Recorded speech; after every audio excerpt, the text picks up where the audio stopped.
Okay, let's see if I fixed the damn sound problem.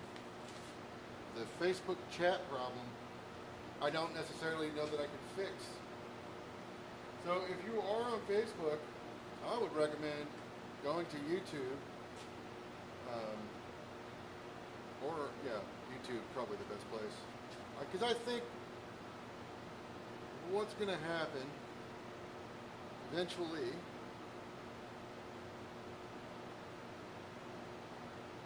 I think what I'm going to do is turn off the Facebook crap because it's so irritating. Hey Jeff, Kevin, can you hear me now, guys? I apologize. I don't know. I'm trying to watch the meters. Yeah, that's a little hot. So I'm gonna back this off of here just a bit. I hope that's better. The anvil stuff might be a little loud. The chat's not working. I don't see any of the YouTube chat in here. So if anybody's there, maybe it's just because I wasn't on it earlier. I'm on it now. Oh, there we go.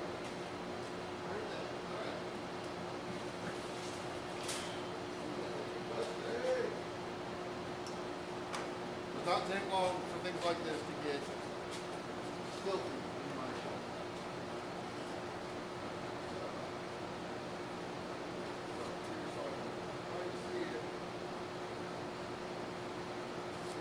Best I can do for right now.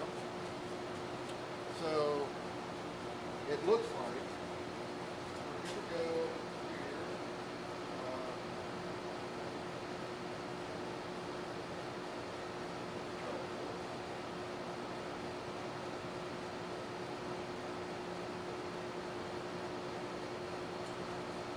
So yeah, you know what's funny is I thought, man, I want to come out there.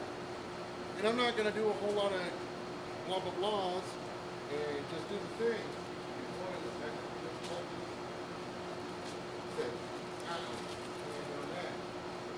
This is how it's going to roll.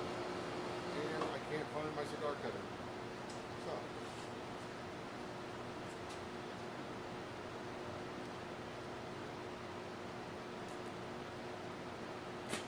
Guess we're going old school. Everything's old school tonight. So, make sure that's not hot. Okay. The other end is. This end is hot. So, I'm going to do forged sculpture. I suppose you could call it, I guess that's what we call it. I don't know. Basically taking separate elements, leaves, flowers, tendrils, mushrooms, whatever, and forge weld it all together. And then you can take that once it's done and put it into a little piece of like wood or whatever. So there's got some forge welding involved and some basic forging techniques.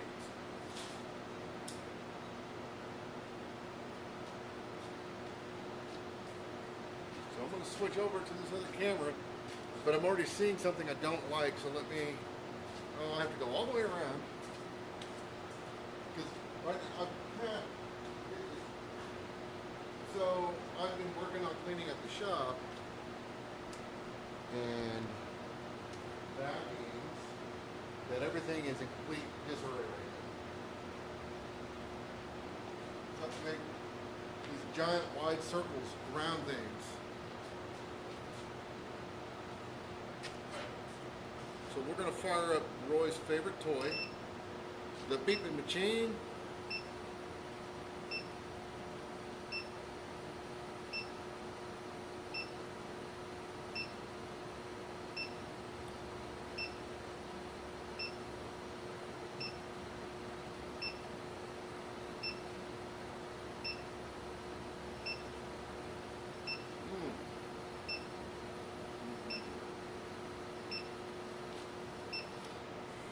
Shut up. So, I've got quote unquote new camera. to throw into the mix that we're on right now. Main cam, it's the same, but how is this particular, I'm gonna build a screen for this, I think, to mount up in front of the camera out of, plexiglass or whatever. Polycarbonate. Yeah, I've been cleaning my shop, but my circles have been getting much bigger because I got crap scattered everywhere. Anyway.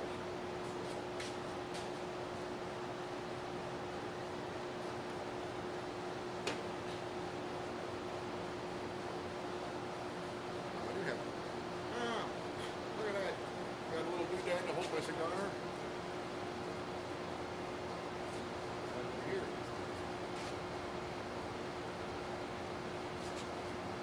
So I don't think right now I don't need this. This is slightly bigger than ½ inch. I think this piece is, I don't know, I'm guessing 9/16.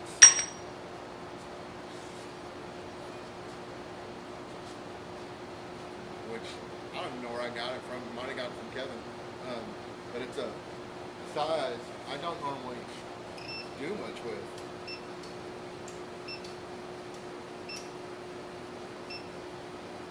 Something. Look, that's my phone. Hang on. I was hearing myself. So the first thing I want to do on this piece is a leaf, simply because it's been a while. And I'm going to do a couple of different kinds.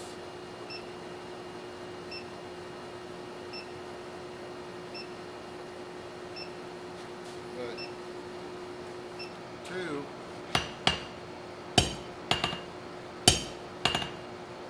will be the same, right?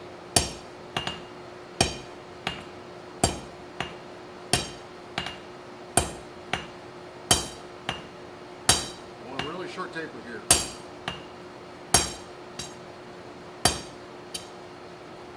Alright, so I thought that little nub, I don't know if you can see it, and I thought that little nub right there wasn't going to be an issue, but clearly I was wrong. So I'm going to grab a rasp and just take care of that real quick before continuing any further with that.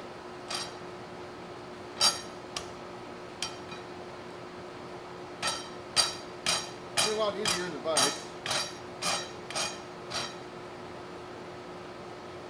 Just taking that rag off of the end there. That would have been a problem. Okay. All right.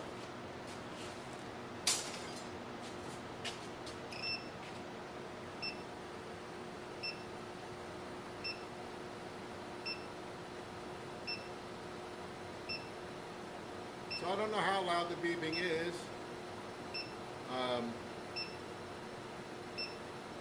Just pretend you're watching ER.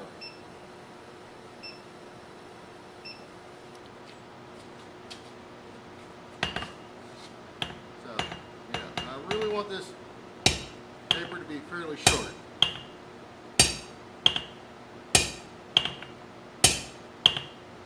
So I've really tilted this bar up and really throwing my hammer at an angle.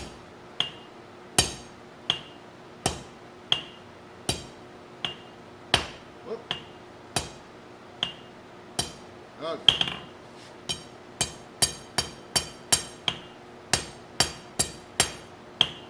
All I'm doing is kind of cleaning it up a little bit. But I'm not going crazy on this.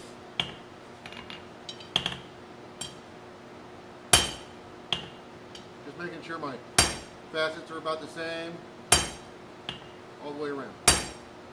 Alright, looks good to me.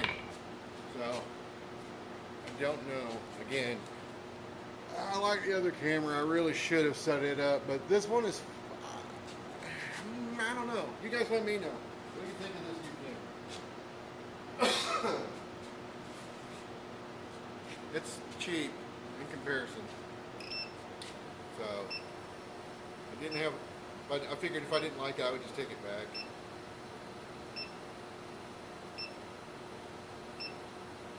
I mean,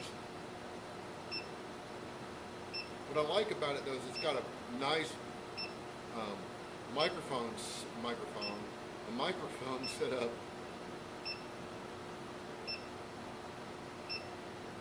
All right, so I need to step this down a little bit. Stop that. Where did that up go? I don't know. Right there. Turning it.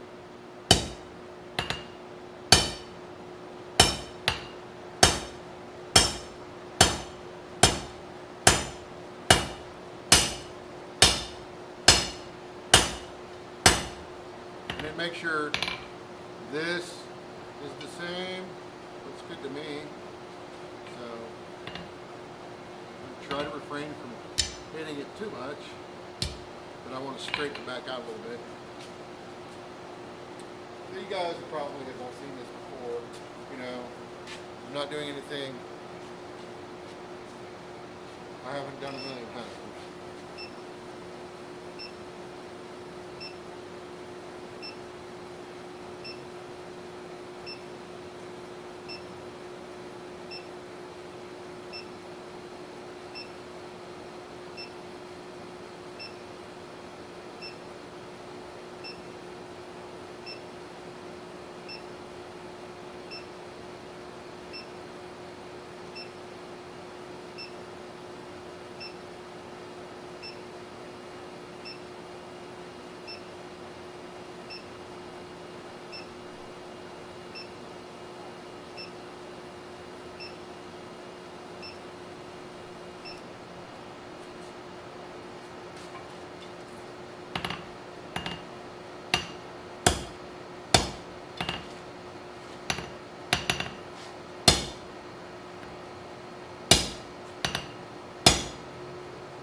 A little longer, that's okay.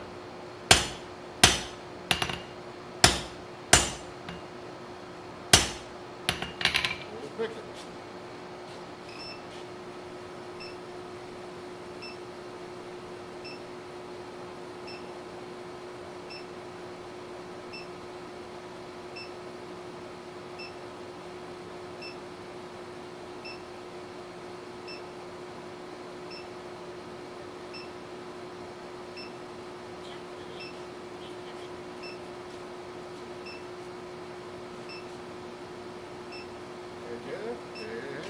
I'm going to switch to the big cam. I'm going to take this over to the power hammer and clean this up and draw it out a little bit more real quick, because I don't want to bore people with this part of it.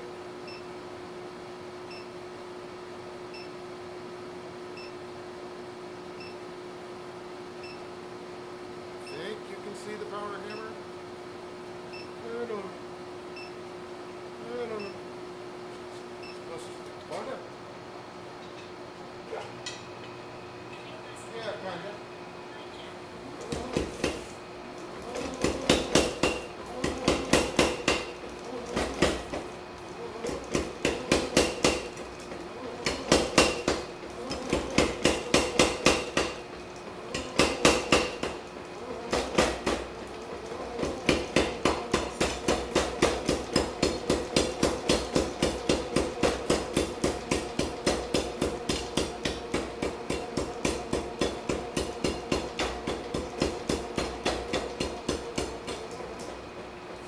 Well, that ain't gonna work, guys. That ain't gonna work. Wow. That totally blew out right there. Huh. Huh. I don't know what this stuff is. But, huh. Okay. Well, you know what? Before I trash it, I'm just gonna go ahead and form a leaf on the end of this just to see what I think of it.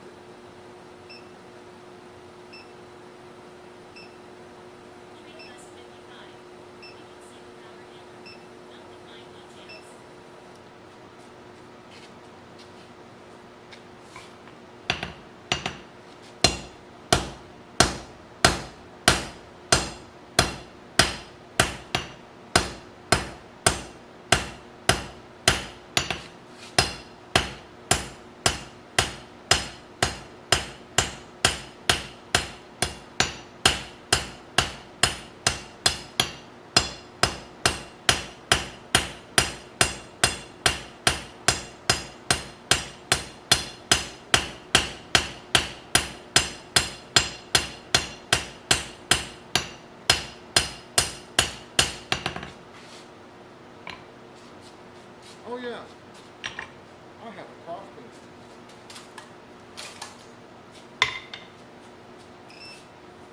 Let's try it.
Getting there.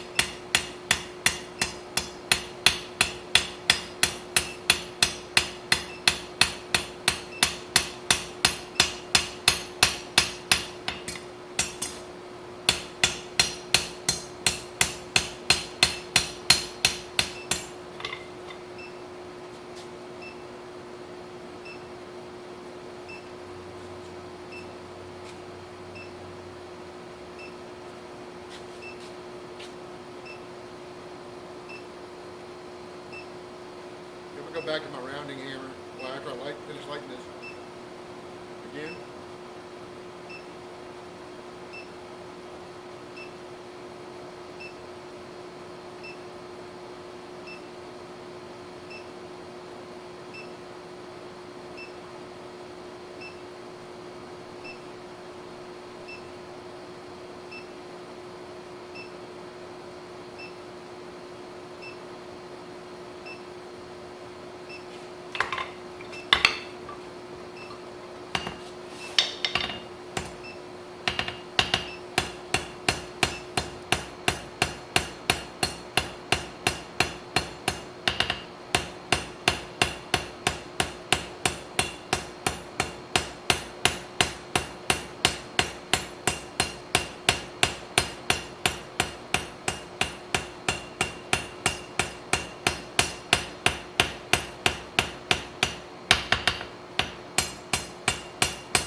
Get it. Oh, I can get it pretty close. Nice. I just need to do similar to the other side.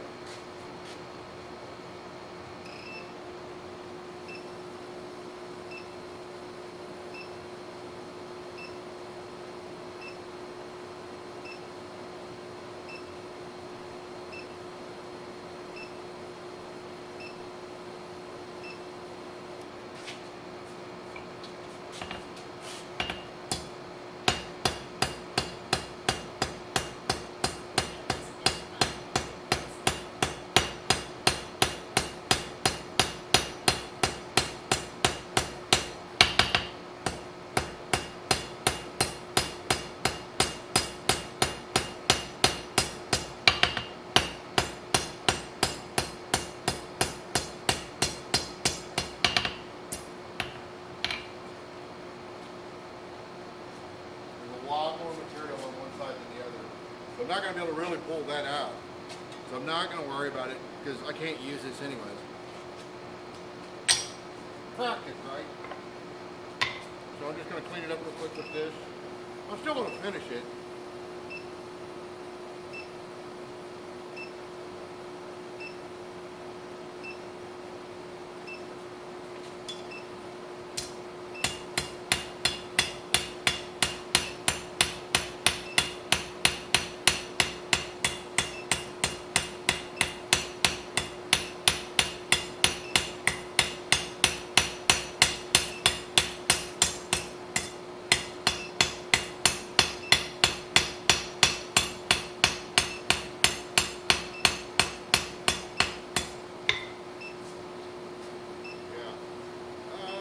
Ball feeds over there.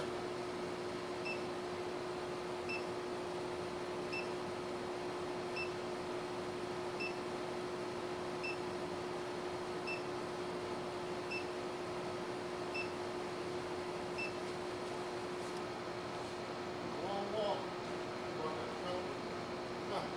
I'll be right back.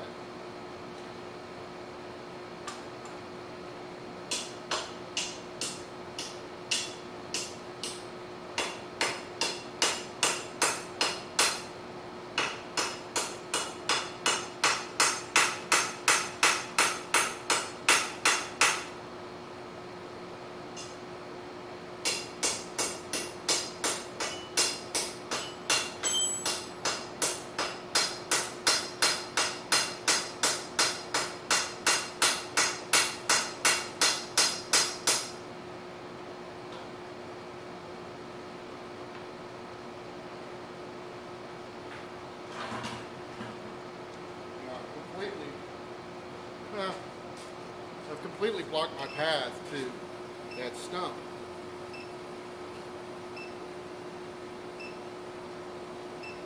But I think I get it on this heat.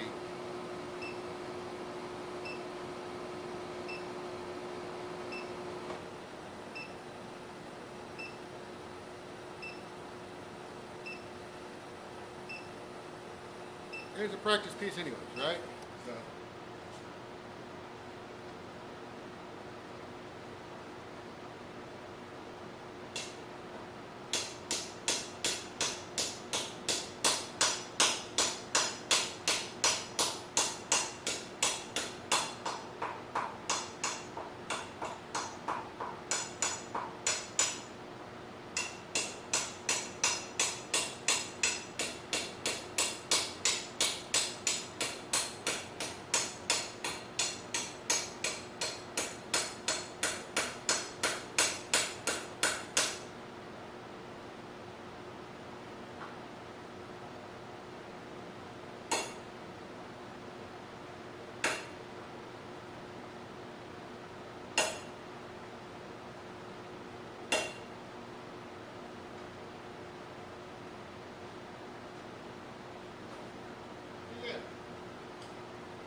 It could use one more heat, but I'm not going to deal with it.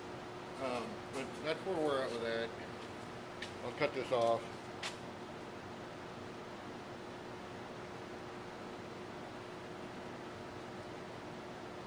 It could use one more heat to refine it, but I like doing that center ridge like that. I don't know why, but I do. It makes me happy.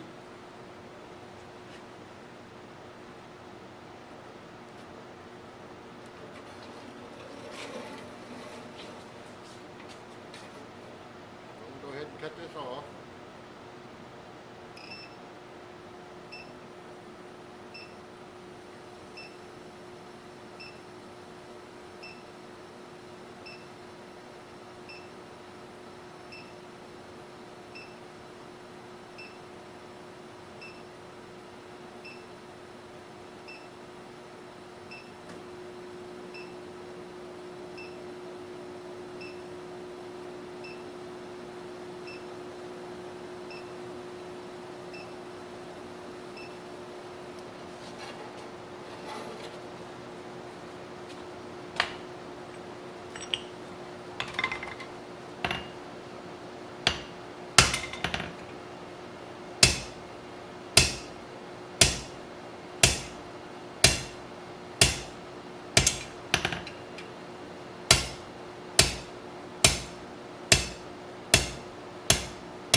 Okay.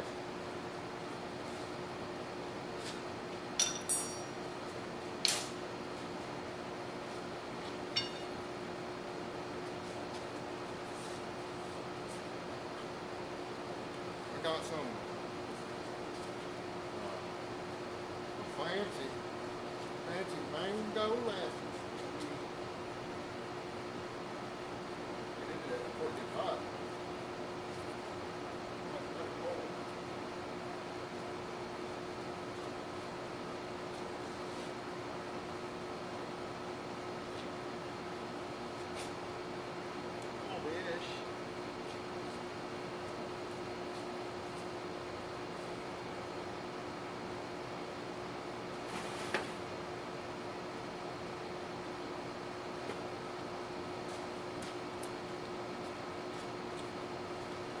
Definitely.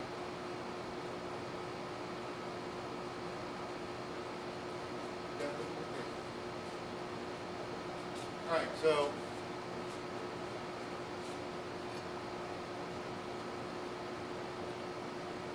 this will give me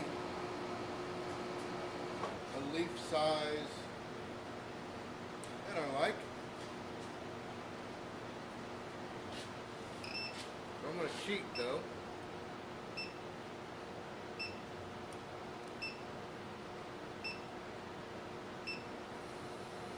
You know? You got a power hammer, why not use it?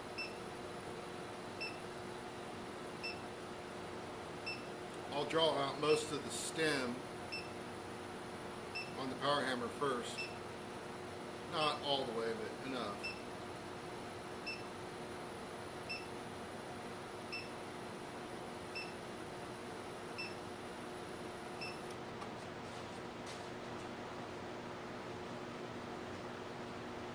I won't. No.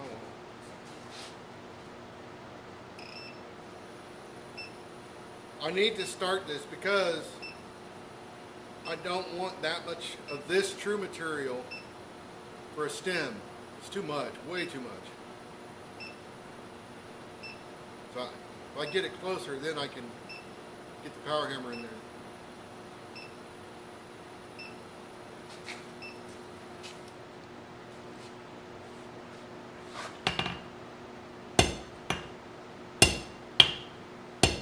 Oh, hey, let's try this.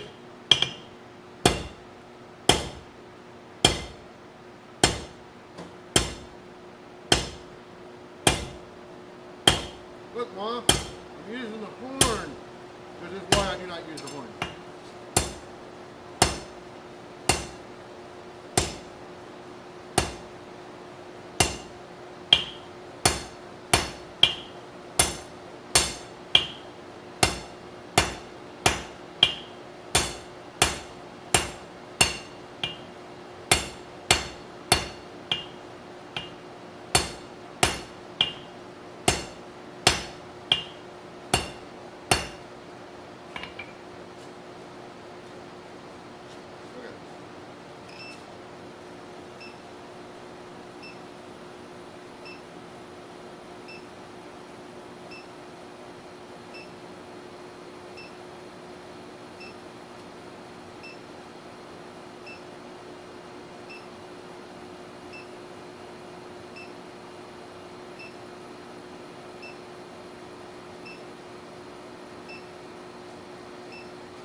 And just making my shoulders line up. That's all I'm really doing here.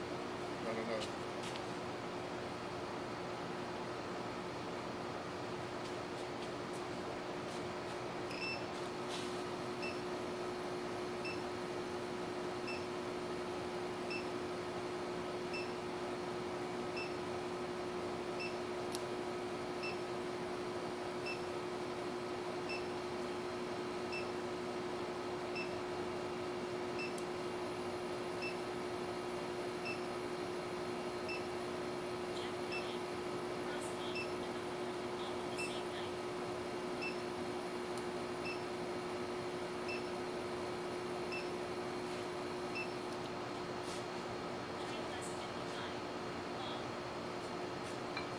Yeah, we'll talk about that.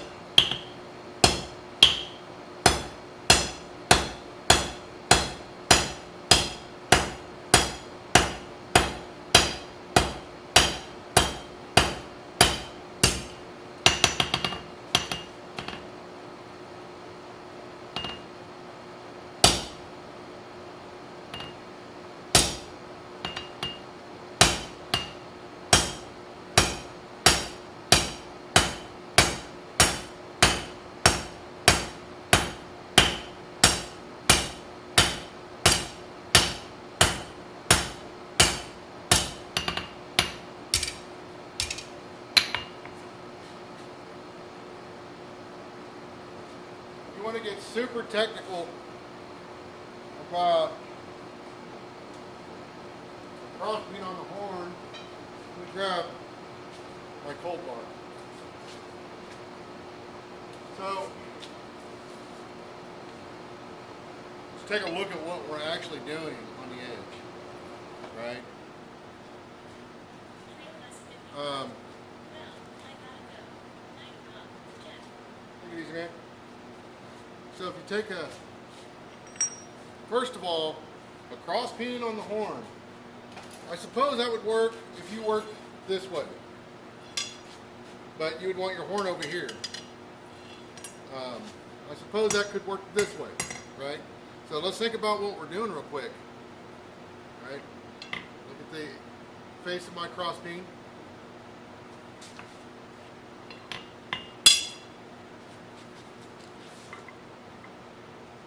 Right? That's all this is. This is just a cross peen. A stationary cross peen. That's it. You could use this face. It's more efficient to use the quote-unquote round face. Misconception, you have one, so you know.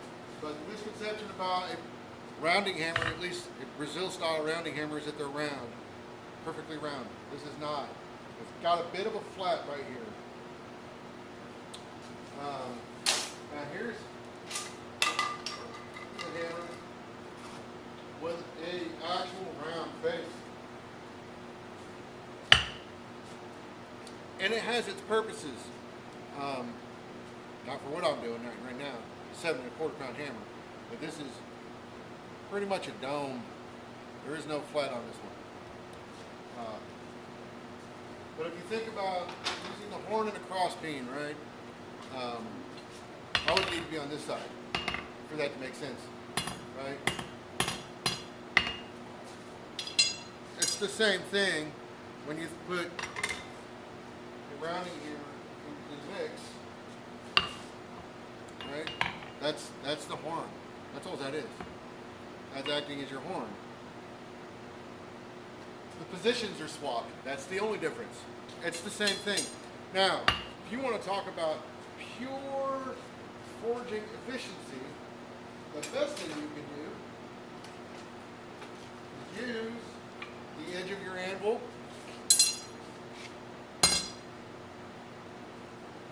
and well, in my case, it would be a straight peen.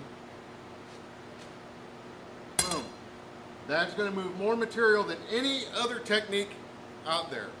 The problem with that is your aim has to be bang on. So it's really not that efficient unless you're really got great hammer control.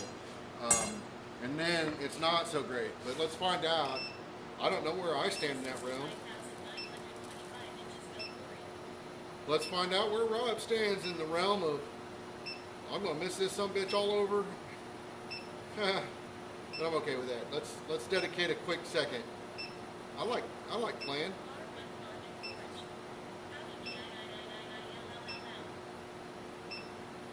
We get it hot.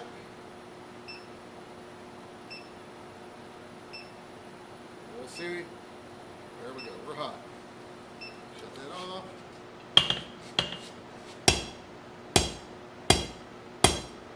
That's going to move more material faster than any other technique. But boy, it's not an easy thing to get down.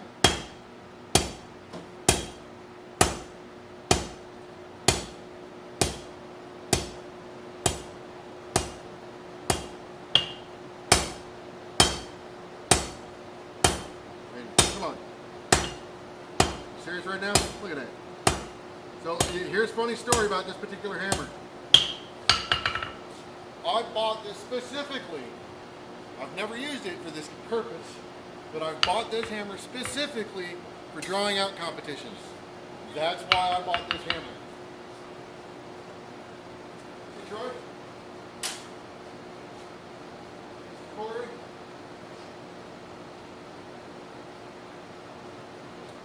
So, you could control that a little better on the horn. Sure, but I'm telling you, on this, whatever this is, I forget, not quite a 1/2 inch, 3/8 inch radius maybe, it might be half, I forget. But on this radius right here, with this 1/2 inch, it's actually more like 5/8. This 5/8 face straight peen is long as your blows are accurate where they should be, you're not going to outpace these. You will not outforce this. This is reduced surface area of contact, almost as small as you can get. Sure, you can make a smaller straight peen, but it becomes diminishing returns, right? Where your accuracy is really going to matter at that point. It's still going to matter with this, but that's going to win that battle. But when you start getting material from 1/2 inch down to, I don't know, 3/16, right, to 1/8 inch. Once you start getting into that realm, to properly forge it without losing it, and keeping it where it should be in a drawing competition, what it really comes down to at that point is I could teach. I taught 12-year-old. Well, not just me. Several of us spent time. Well, he was 11 at the time. Spent time with an 11-year-old in a rounding hammer, drawing out over the edge. And they were doing, so I forget, it wasn't a drawing out competition, I don't think. It might have been. I can't remember.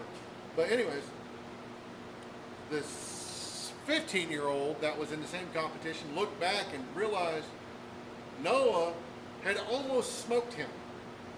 Noah learned how to do the technique that day. So he learned that technique that day. Almost smoked a 15-year-old, Corbin at the time, who was a great blacksmith in his own right. So Corbin had a lot more muscle development than Noah did at that point. So Corbin won, but not by a lot. And one day we were driving somewhere, and he was like, he was telling me about that, and he said, man, can you believe that? I mean, I was like, dude, he only had that afternoon, that day, to practice. Now, he did practice all day long. I will say that much. Noah practiced all day long. So he had Andrew Larson, Mark Ling, myself, and a couple of other people, helping him as he was practicing and so on and so forth. So he had a full day to work on it. But Corbin was like, can you believe it, man? I mean, he almost smoked me. And I told Corbin, I was like, dude, imagine if we'd had 2 days. He would have decimated you. Without question, would have destroyed you.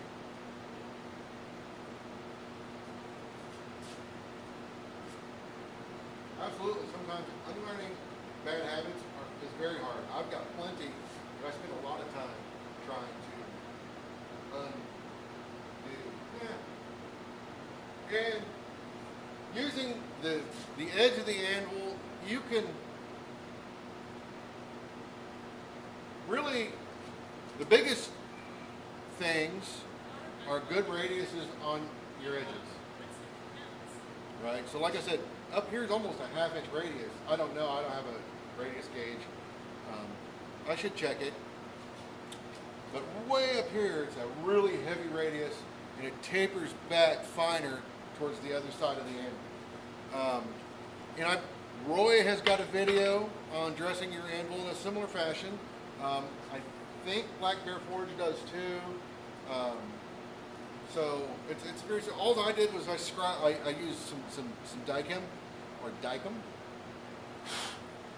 I just painted top, edge on both sides, and then on the sides, and then I knew where I wanted my radius to be, and I started a line here, and then just tapered it in the same on both sides, and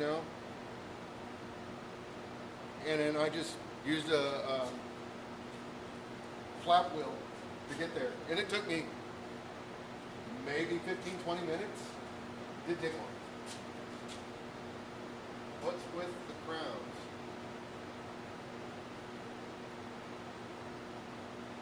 The crowns.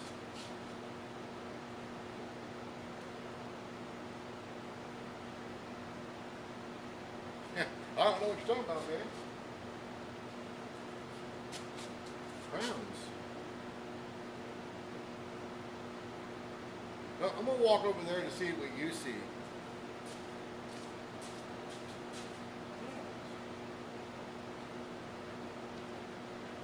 I'm a king.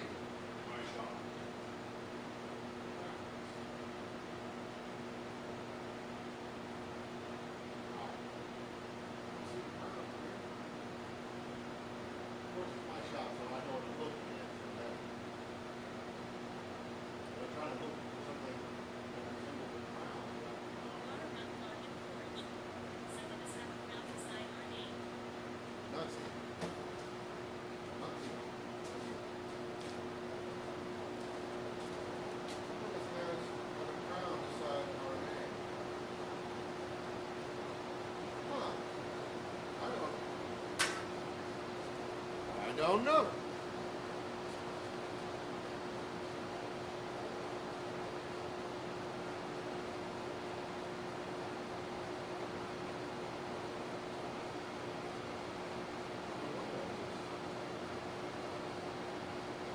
Top fan.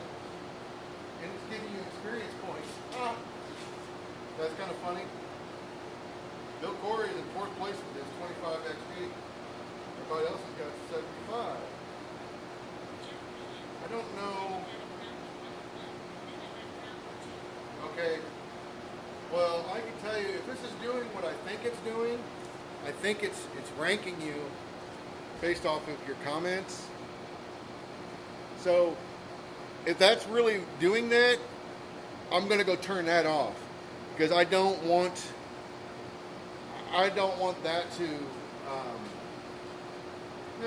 I don't want that to inspire a bunch of bozos just chatting away for no other reason than to do it. So that's yeah. I don't know. I don't recall turning that on, but clearly it's there. But the chat app I use is actually just pulling the data over, so it doesn't show that to me on this. So I didn't go to YouTube to see it. Yeah, I don't know. But it looks like it's ranking, chat comments or whatever. So I'm not gonna worry about it right now, but I'm gonna look into it and I'm gonna nix that. I don't want to promote that type of thing. You guys know, right? You get a bunch of chuckleheads in there. Forget about it.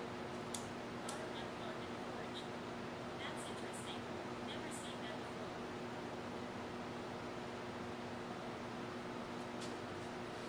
Yeah, I mean, you take a month and a half off, and look what happens. Yeah.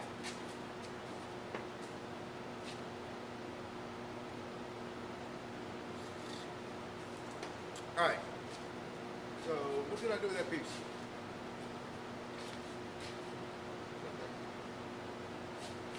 Let me chop this off.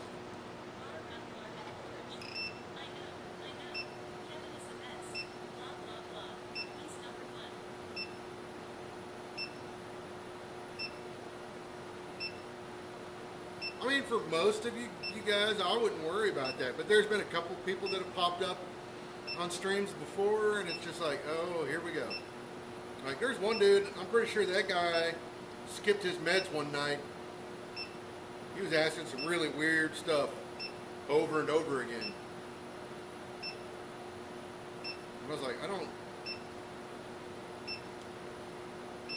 understand, but it is what it is. I'm not even ready to cut this. Just throw that on the ground so I have to pick it up. That's how I get my stretches in.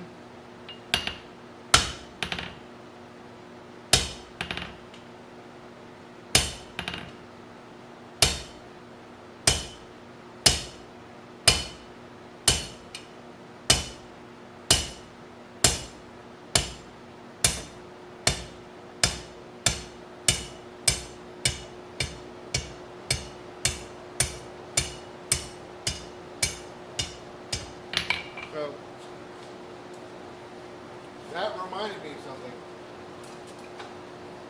So regardless of the technique that you choose to use, be it the horn, be it the flat, be it the edge, with a cross beam, with a rounding hammer, with a flat-faced hammer, none of that will make any difference if you don't have good, solid, square hits. And this is painfully evident when you're doing any kind of striking work. So, you put a 15-pound sledgehammer or something, and you don't hit it square, it's not going to move like you think it will. And it won't sound the same. But a good square hit will move some serious material, be it on the edge, be it on the flat, be it on the horn, or in this case, hot cutting, right? there was a couple of those blows that were just off, and then as soon as I hit it square and true, boom, I could see the difference in the cut. You know, but being a rounded blade with a round-faced hammer on round stock, it's fairly forgiving. So, yes, it would be better if I hit it right. But I did what I did. So that, way too loose to go in there. Okay. So I think, I was thinking about it, upset flour. I don't have to use that other material for that. Take it easy, Jeff. There's 5 people watching. They might be on Facebook. The Facebook folks, I don't see your comments. Facebook has changed something, and I haven't figured out how to change it back. So I apologize for ignoring you guys. You're right. Not trying to ignore anybody, but Facebook's changed it, and it's, I don't know, it can't.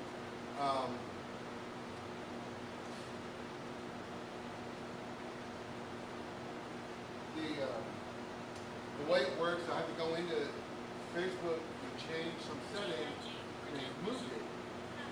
So I don't know where the hell they moved it to on my phone.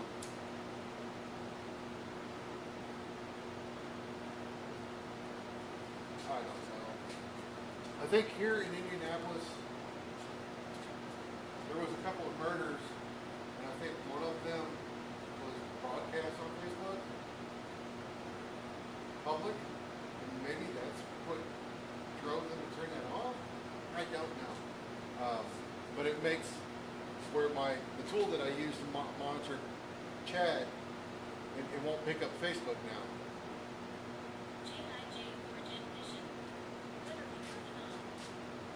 They're working on a forged sculpture. So we'll take multiple elements. I mean, this is not one. I guess, oh, here's something right here. I had these. So we'll take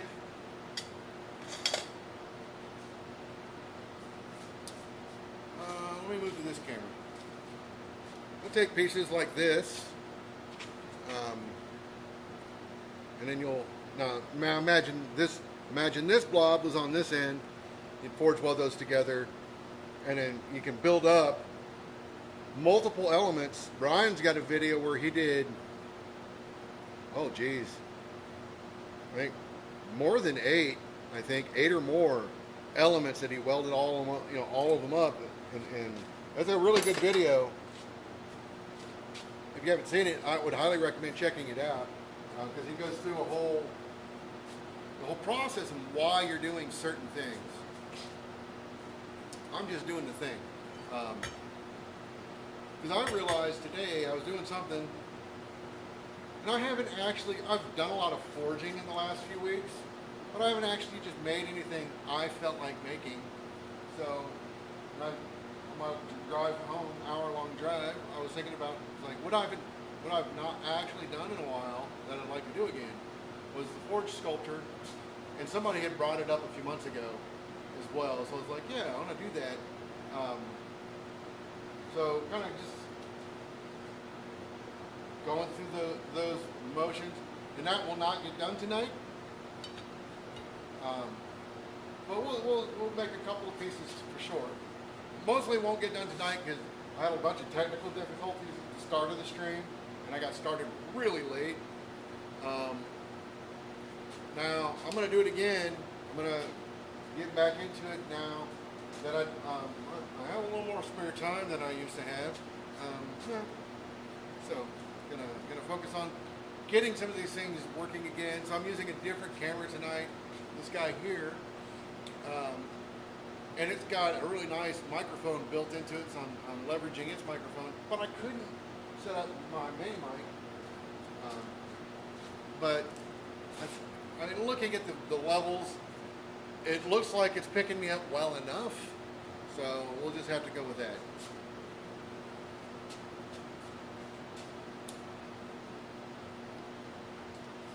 Running a little low tech tonight.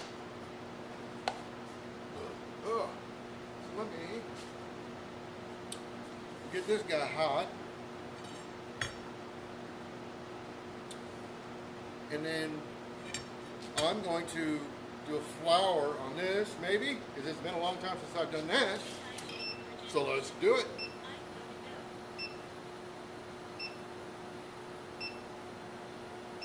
Roy's favorite machine. GIG for jet mission. We'll see if I can come back.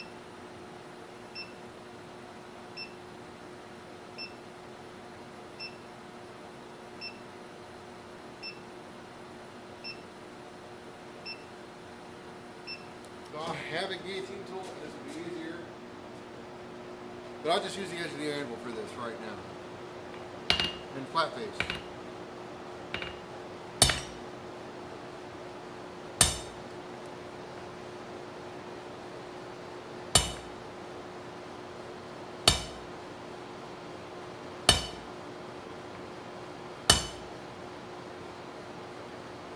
Rolling to myself so I can see the marks come around and I can drive the bar to kind of make them meet up so I'm not crisscrossing them.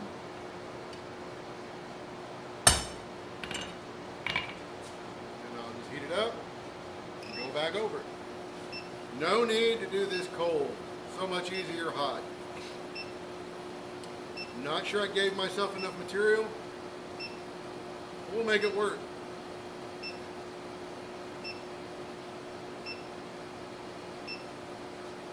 We'll make it work.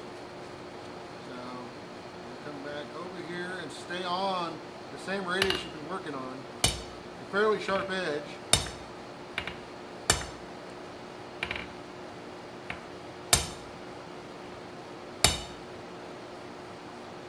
I got off a little bit. That's okay. That's why we're doing this. Practice, right?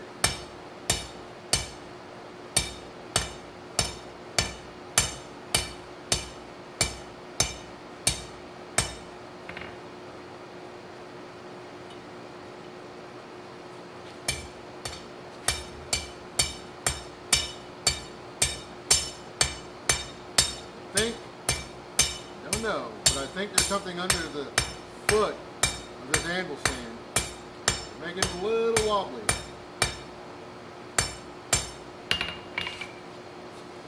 So there's, I don't know how well you can see that.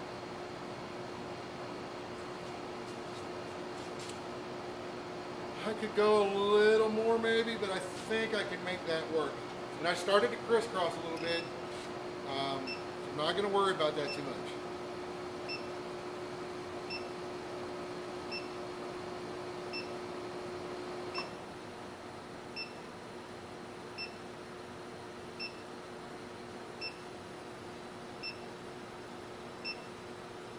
Just looking under my anvil to see if it's on something. I think it is. Might be a rock.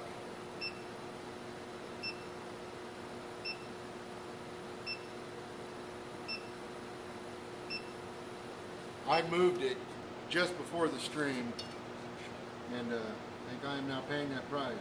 So I'm going to come this way, even though I'm rolling away from myself right now, only because that's allowing me to see my crisscross spot a little easier, since it's already established. Yeah, that's better. So there.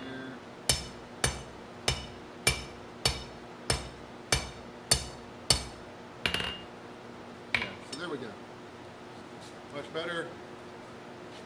And it's a decorative piece. I don't think that's going to be a problem. Famous last words, right? So the anvil rocking the way it is, I don't know. We'll see. See how this works out.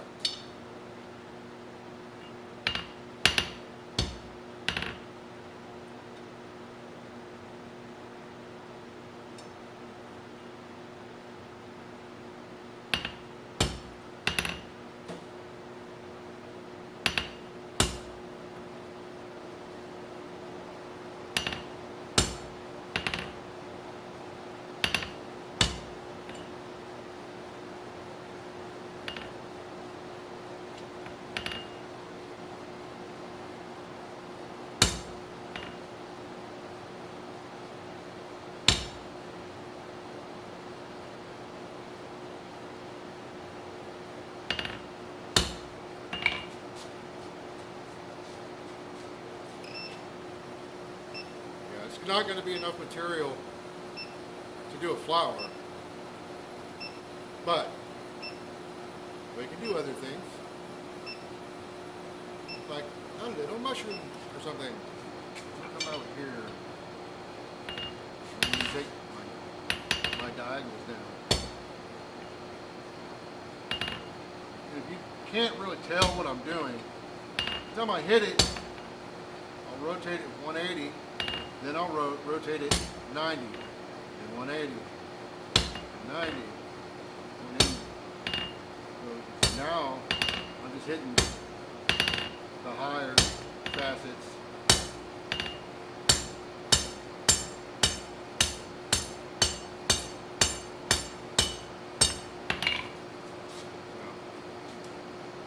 There.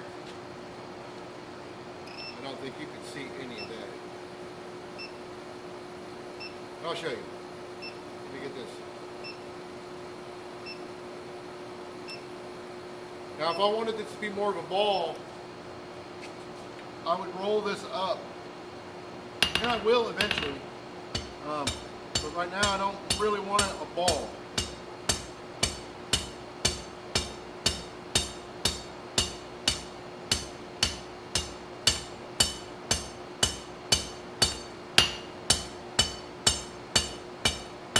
Like a UFO. More like a UFO, I guess. Or a little cone type thing. I don't know what you call that shape. I don't know.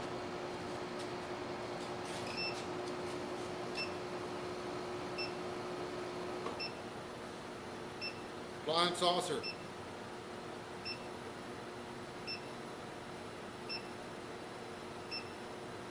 I used to work on these a lot. I haven't done one in a long time. I don't know. I just found it kind of fascinating to be able to make this shape with a hot piece of steel in your hammer. Now it's going to form a cold shut in between these two pieces. It's decorative, so that does not bother me in the least for this particular thing. And it's really not too different from any kind of forging that you would normally want to do this kind of symmetrical thing, right? So as you come around, you'll see one side higher than the other. That's what you really want to be focused on. I'll bring it around, or in this particular case, I want to stretch that down, so I'd bring the smaller side over and bring it down. You know, depending what I'm looking at. So like right here, I want the high, right?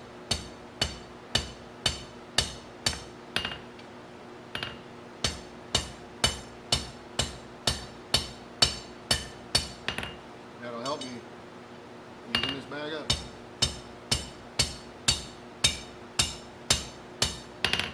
And it's getting there.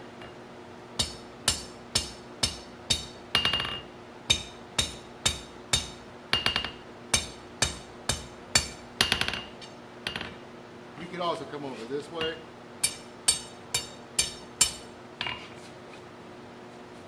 Just don't start, you can start this on a hard edge, but you want to drop back to something a little more radius on it. It doesn't have to be a huge radius. What I like to do is gradually move things back to a bigger radius every time.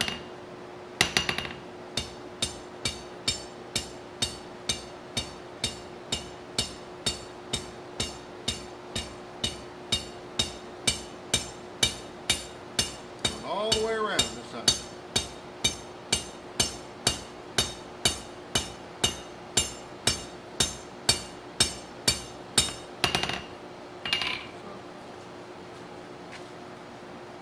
That's where I'm at with that.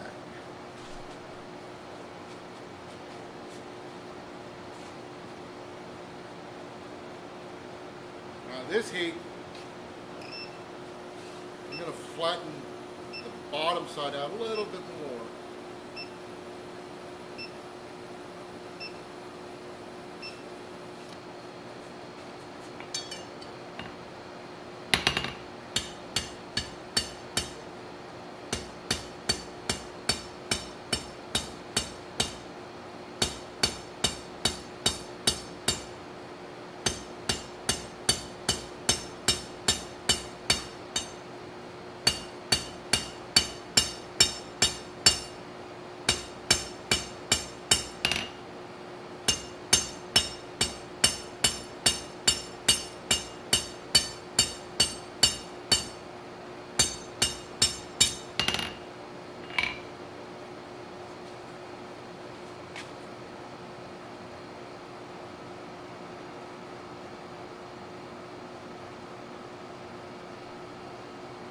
not focusing well. So now I'm looking at my center, and it's over here. I want it over here. So I'll just work on getting it kicked over.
Needs to be straightened up, but it's going to be a mushroom, I guess. I found my cigar cutter, by the way. So there. Not too, but two. So I'm going to heat this up real quick, and then I'll force that down a little bit. I don't want a lot on this.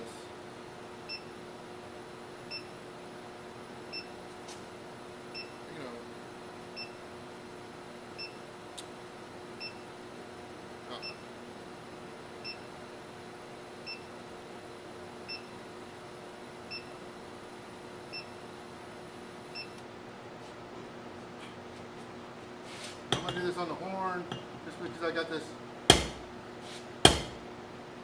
little area to work with, and I don't want too much, and I don't have an anvil block handy. I've got one somewhere.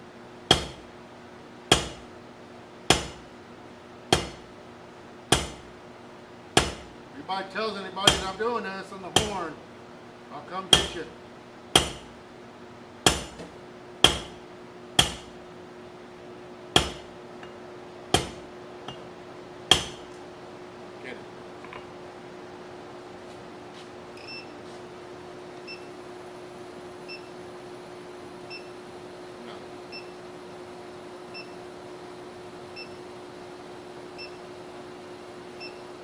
Maybe.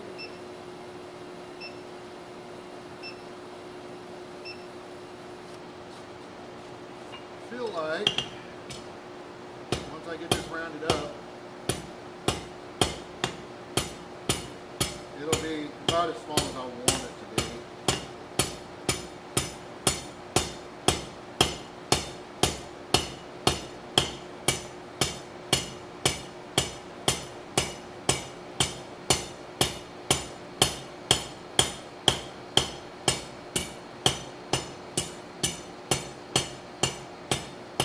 Really kicking this up to try to keep myself from hitting this edge.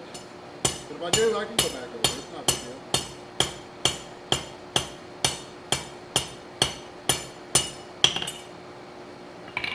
Almost there.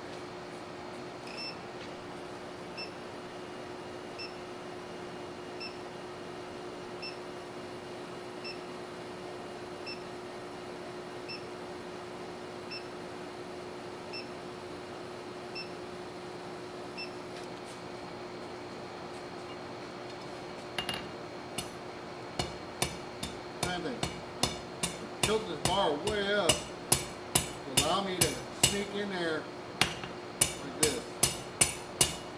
Clean this up a little bit.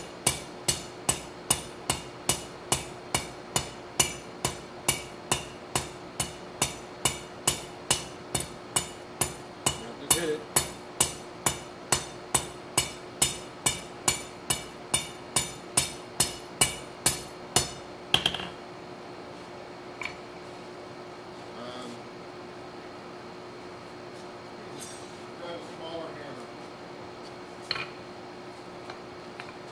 A little easier to get in there.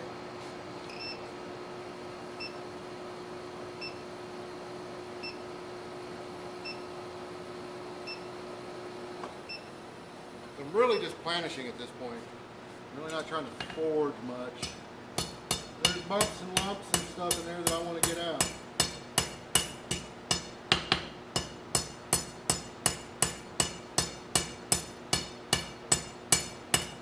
Some hammer marks I'm okay with, but not when there's that much of them. Boy, I'll hit that thing consistently pretty much every time.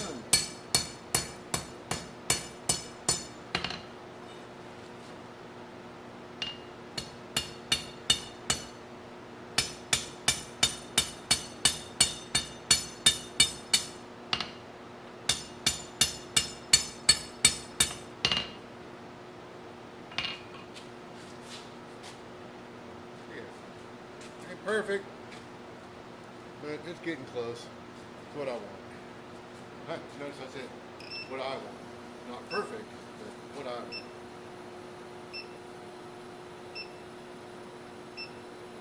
Just essentially just cleaning up the spots where I hit it. Actually, I'm just going to do it on this side.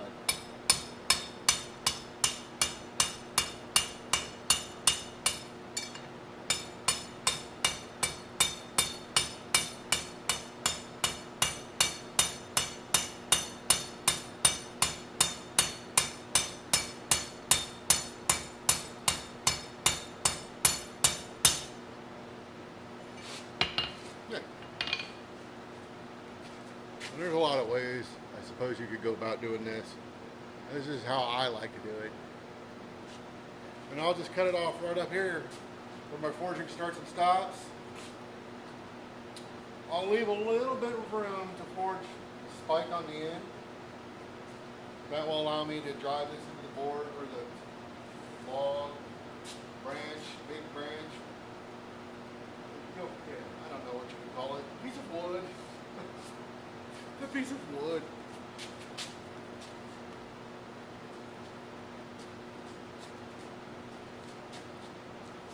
When we get ready to cut it, this one's trying to get out of here.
Ready?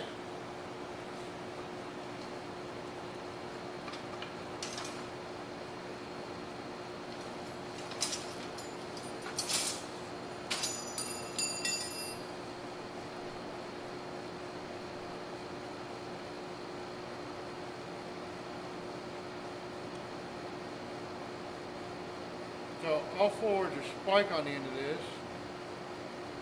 so I can plant it in the tree. Or whatever we're calling it. The board. No board. No wood.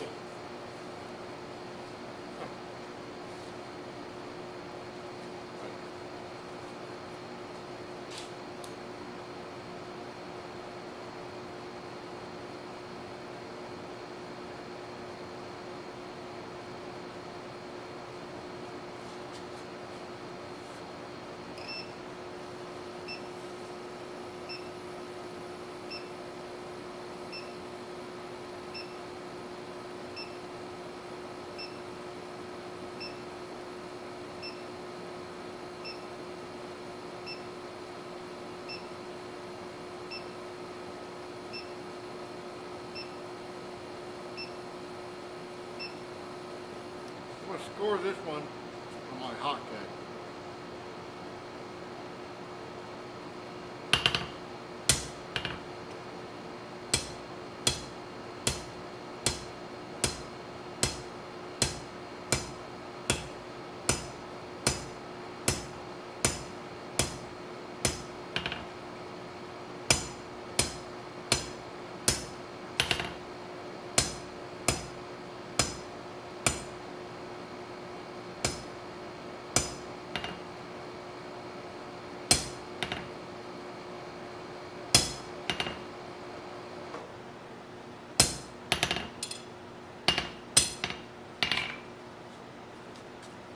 I'm gonna take another lighter pack on it.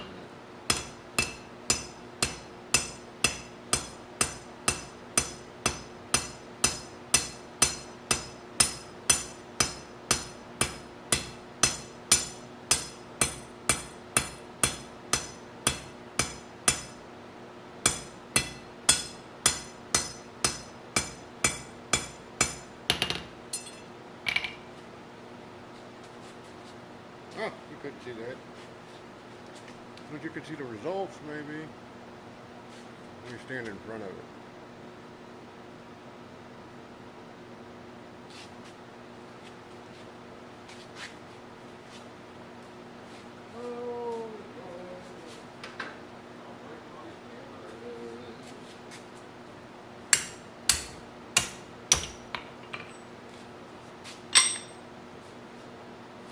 Okay.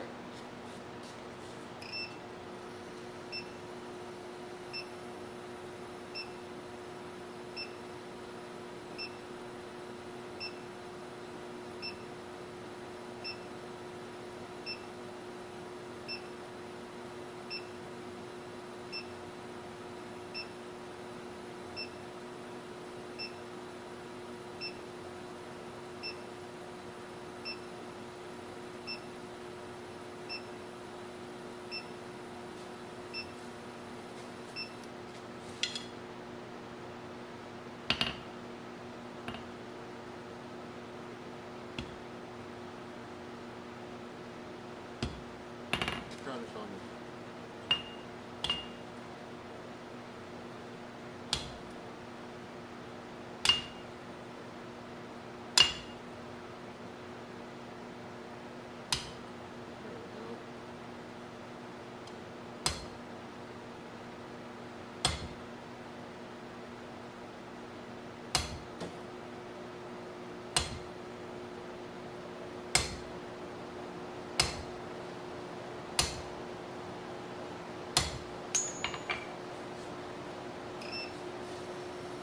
I should have started on that side. A little easier. But it's not sitting flat right now. Pretty sure there's like a rock or something under it. So it wants to do that thing. That's okay. We can make it.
Huh, kind of funny to me how obvious which side of the anvil I typically do this on.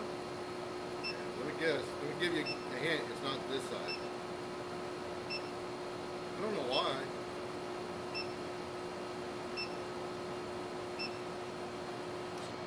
I tend to do it here.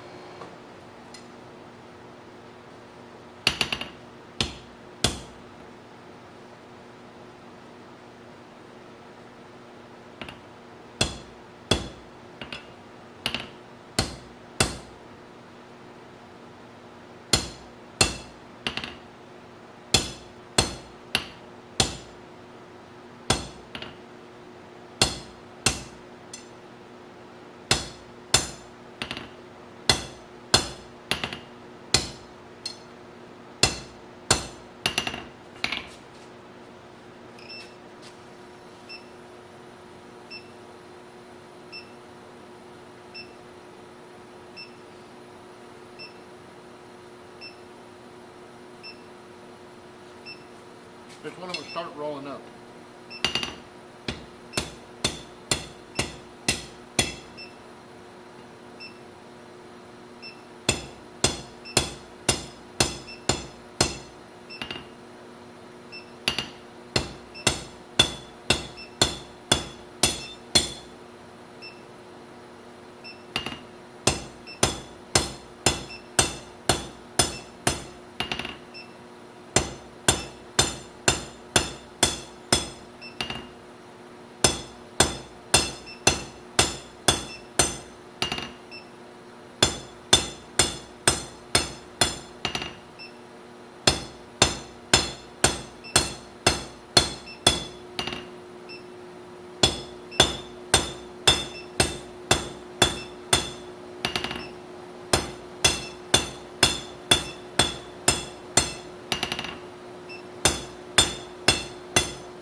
I may have went a little too deep in that score mark. That could cause me problems.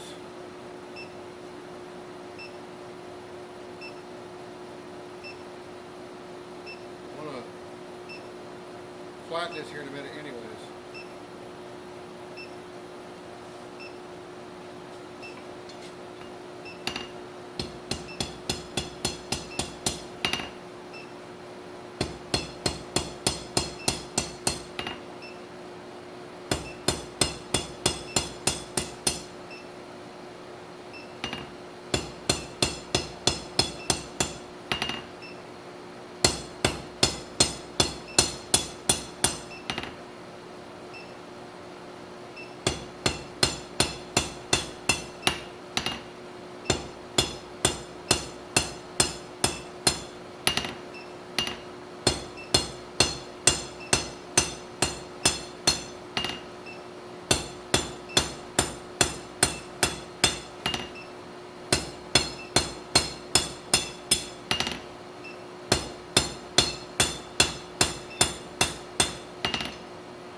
Oh yeah, that's gonna definitely be a problem. I'm gonna have to address that.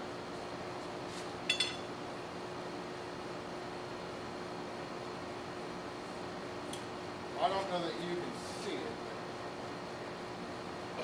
It's definitely, there's definitely something going on there that I gotta fix. Cold shed where I chiseled it essentially, where I marked it with the hot cut.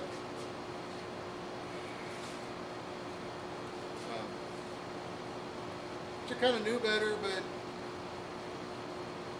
you can work around it.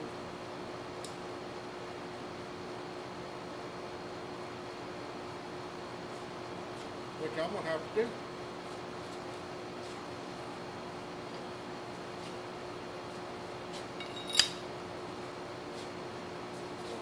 Try to file it out.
easier to take care of it now because I still got forging to do here, so I don't have to worry about potentially filing away. I should put this in the vise, it'd be a lot easier.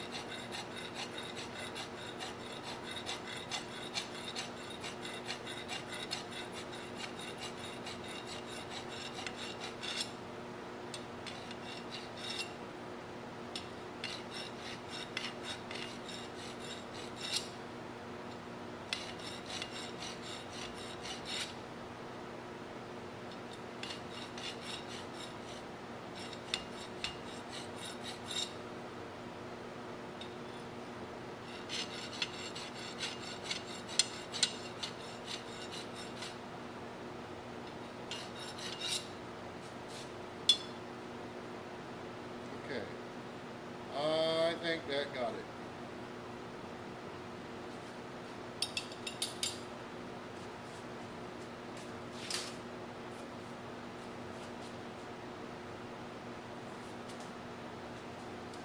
That anywhere? Think? Let me talk already. Wow, big is right there.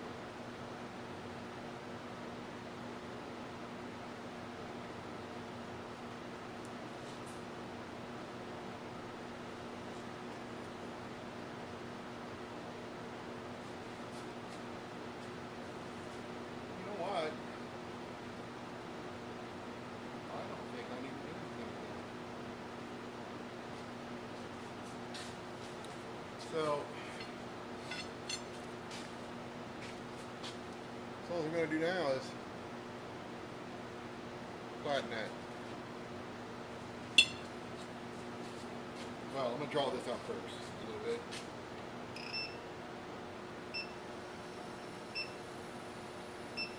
Now I am going to do that under the power hammer. Only because I don't care, not that I don't care, I want this stem to be a little longer anyways.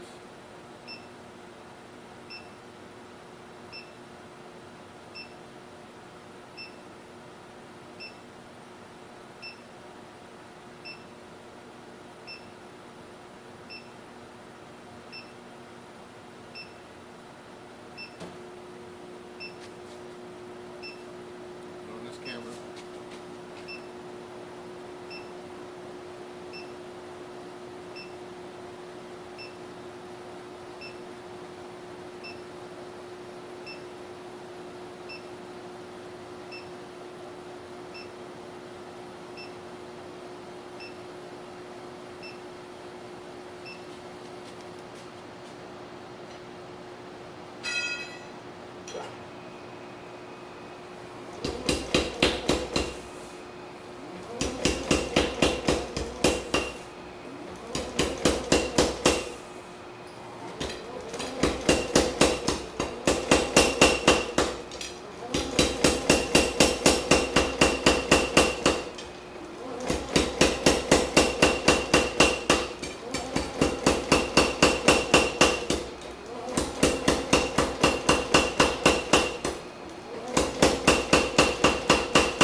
Pull that a little bit more.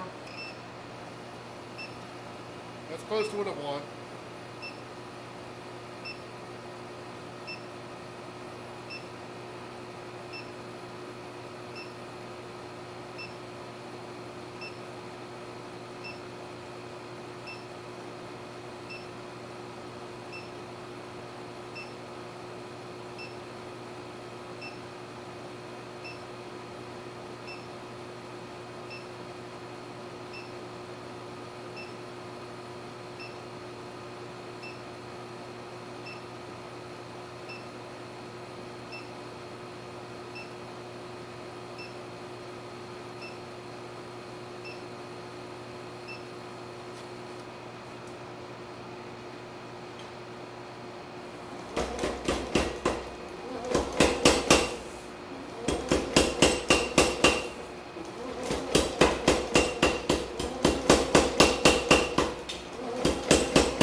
this end off by hand. So it's pretty okay. This transition, I'll set that down. In fact, I'll just do it right now.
So when I got to cut this off, I got that transition there, the weld later. Now I'm going to flatten this.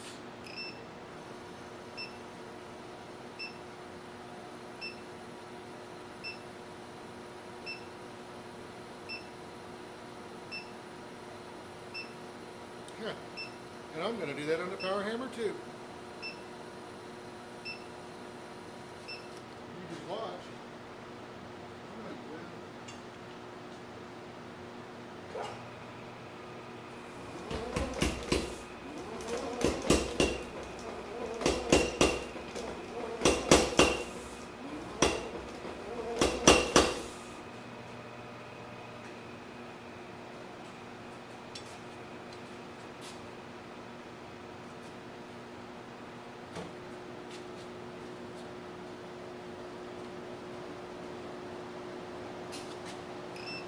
Now, those cold shuts around the center of it could prove to be problematic right now. We're going to find out.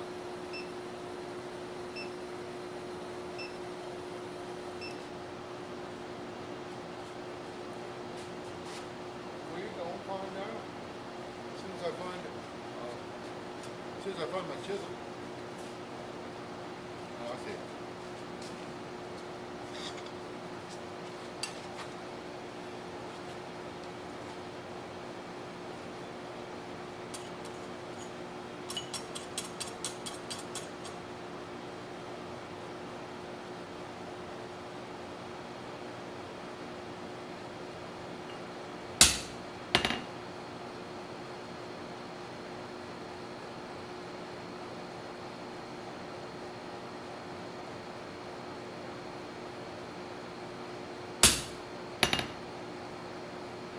Far from straight.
Well, you know what? Okay. I'll make the next one suck less. There's easier ways of doing this, but flat stock. Here's what I got. But I'm holding it in my hand. Kind of. I thought I had a pouch up here, but I do not. So I'll just take this heat and define these marks a little bit more.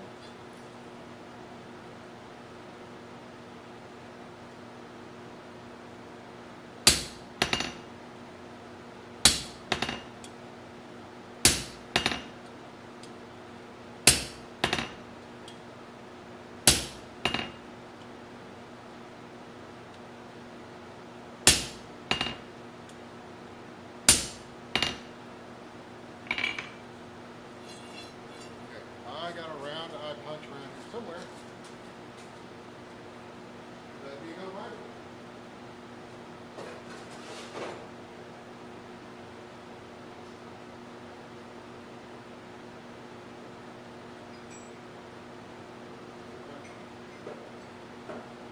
Okay. No, I had one because I solved it.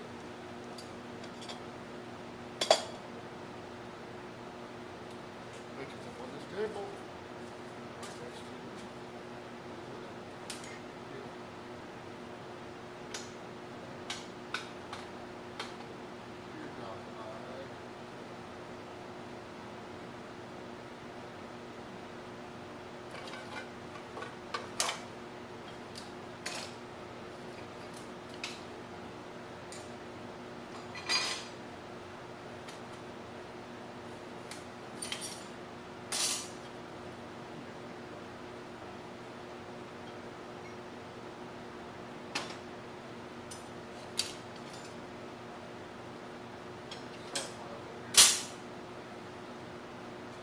All going over there eventually.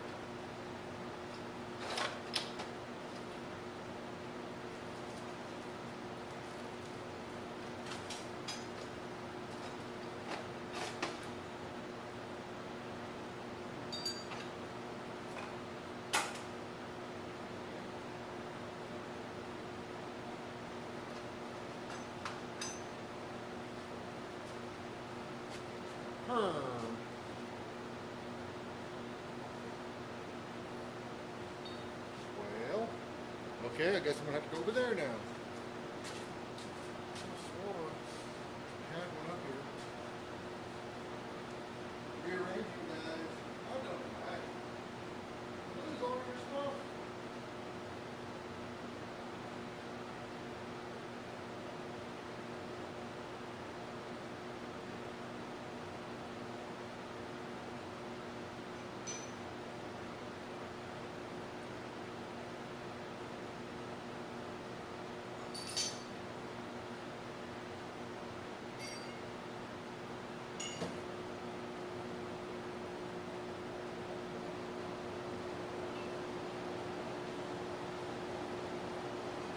J.I.J. Bridget Mission. I am back. Well, I think in my zeal to start cleaning up, J.I.J. Bridget Mission. I think I stashed it away in one of my ammo cans when I was cleaning out.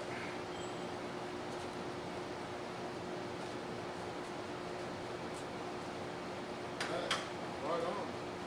I'm just over here looking for tools that I thought I had, but apparently while I'm cleaning up, I think I just gathered up a bunch of stuff and chucked them in an ammo can. It's now on a rack full of probably 100 other punches and chisels, and I'm not going to go through that right now. Look for it. So, hopefully, in theory, I don't want to push it. I know I have that. J.I.J. Bridget Mission. Just like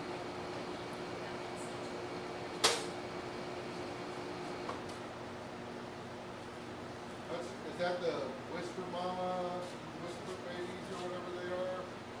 I don't know much about them, to be honest. I mean, they've been around for a while.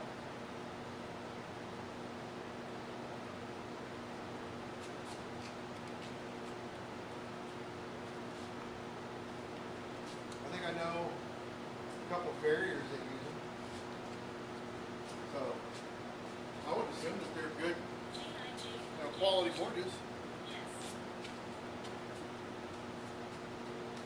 But I've never used one myself. So I couldn't say one way or the other.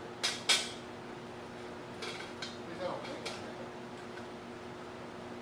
Like I said, I know a couple of farrier guys that use them.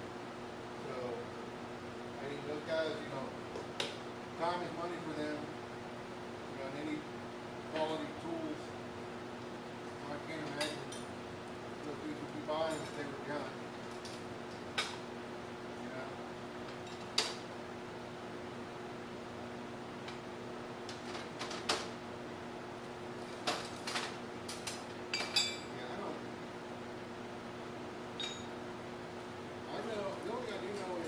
Majestic is apparently ghosted planet.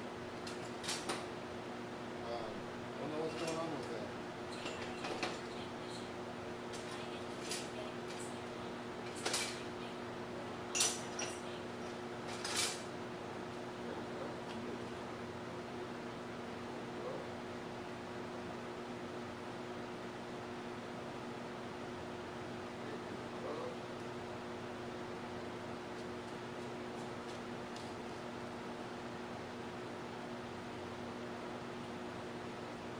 Alright, so here's what I do own an Apollo. I don't think you can actually see it, but it's right here. Maybe I can do this. I'm scorching my ass.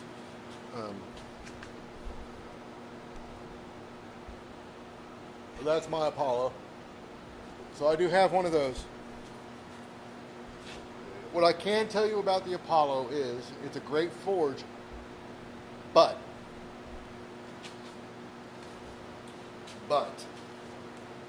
it's got, I don't know what that is. Let's see. So I'm not running my mouth without facts here. But I'd ever do that. So it's got about a 5-inch wide by 6.5-inch tall opening, and the chamber in mine with the door in place is, what is that, 16, every bit of 16, it's probably a little bit more than that, but every bit of 16 inches deep. So here's the rub. It's a great forge. It gets hot. It's forge welding hot. No doubt about it. Once it's come up to temperature, it takes about 15 to 20 minutes, depending on how aggressive you get with that. You could put, I loaded up, I don't know, 20 pieces of material in there for tongs one day, and it stayed hot. I mean, it got visibly dimmer, but it did not take it long to recover from that. That's saying a lot.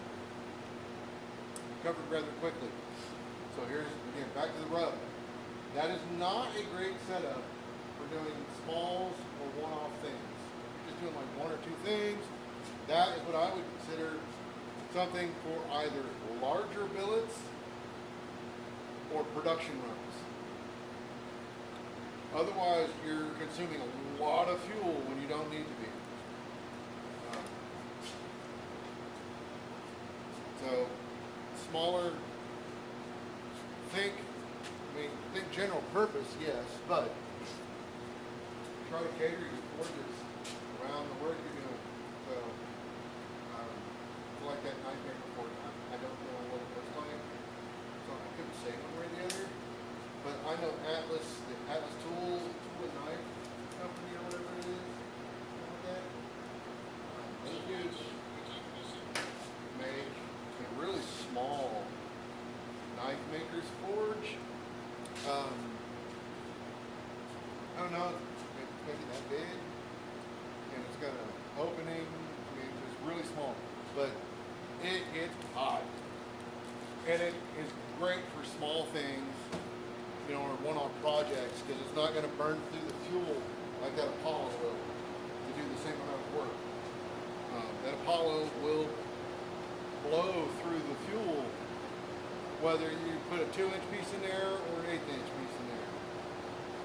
Now, one could argue, once you bring it up to temperature and you're doing smalls, you can cut the fire. You just put them in there. They're just going to get hot from the ambient heat in there. That is true. And as long as you reignite it before it dies down too much to bring it back up, you could cycle it or put a big tenor or big controller on there with a thermal couple rated and then have it cycle. But yeah.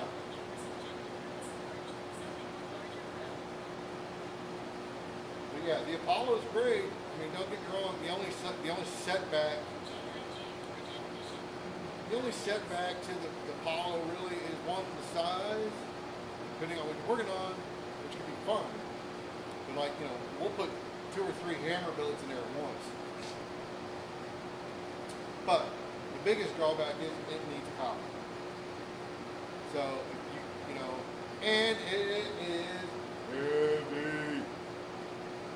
It is not something I am picking up by myself. I use an engine hoist to pick it up. I don't know what it weighs, but I'd guess every bit 300 plus pounds.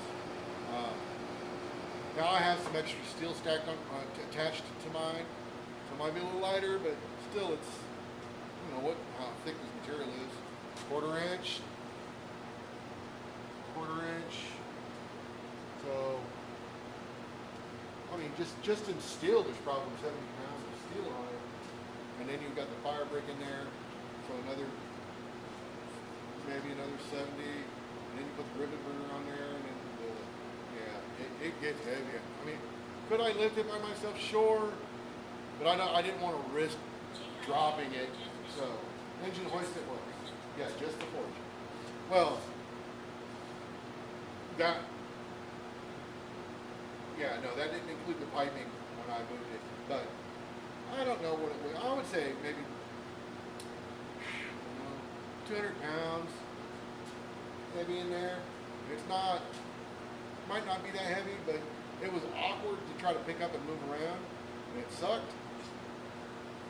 So because you use all thread, so all I did was I attached a coupler to it, and then attached some eye hooks, lifting hooks around it, and then run a sling that was long enough each 4 corners, and then you just pick it up that way, and that worked fine. It's super easy. But strapping young lad, move around all day long, I'm sure.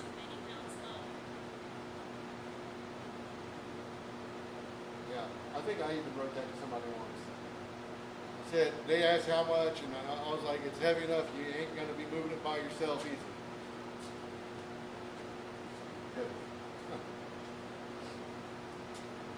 yeah, let me take a look at this roundup punch.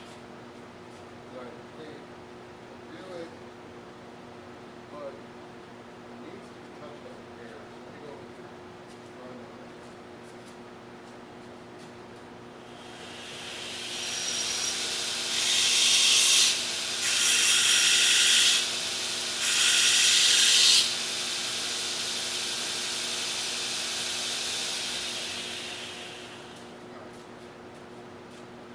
Good enough for what I'm doing.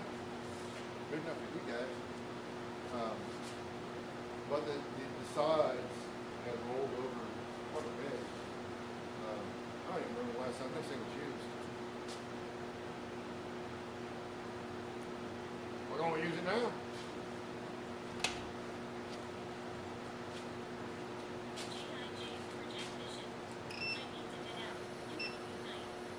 Take it easy, man.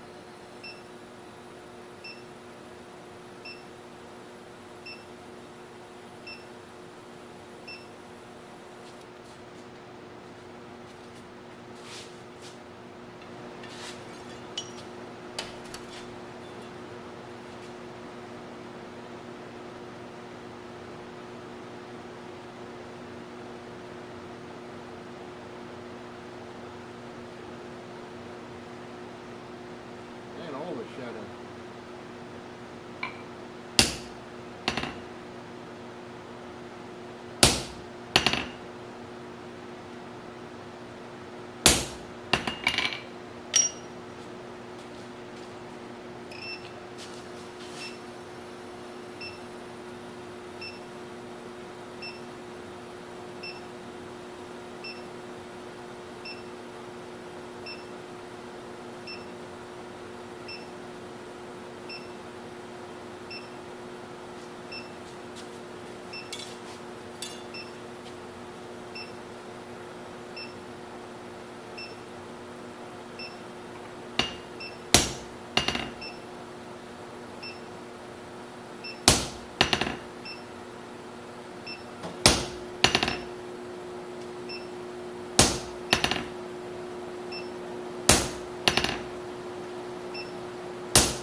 That ball puller I have out might be a little too big.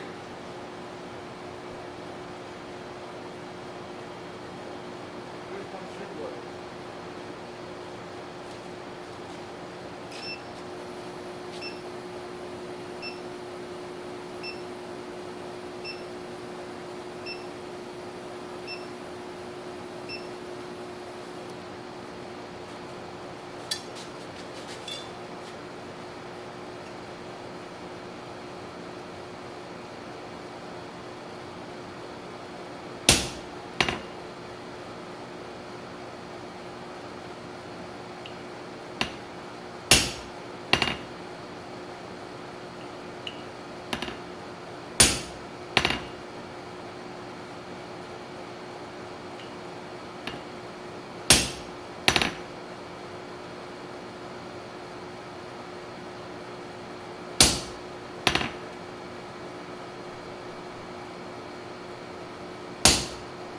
Oh, no bueno.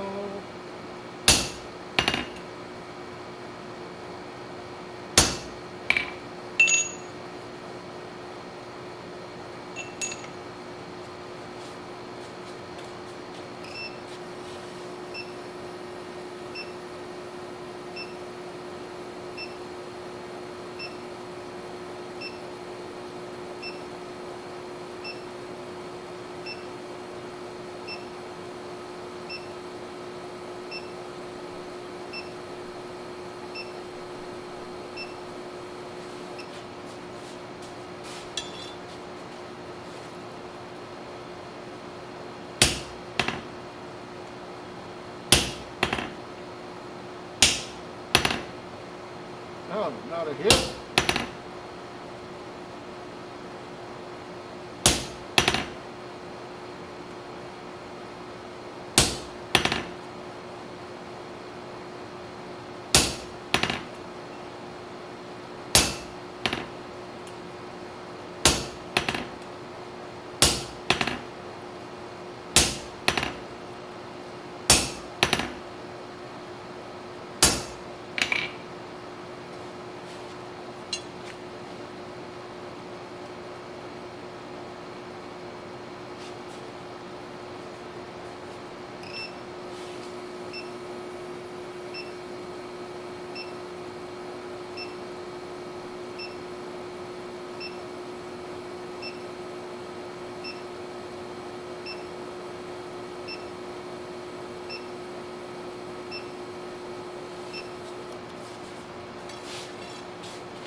Round and round we go.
Pulled that one out a little too far.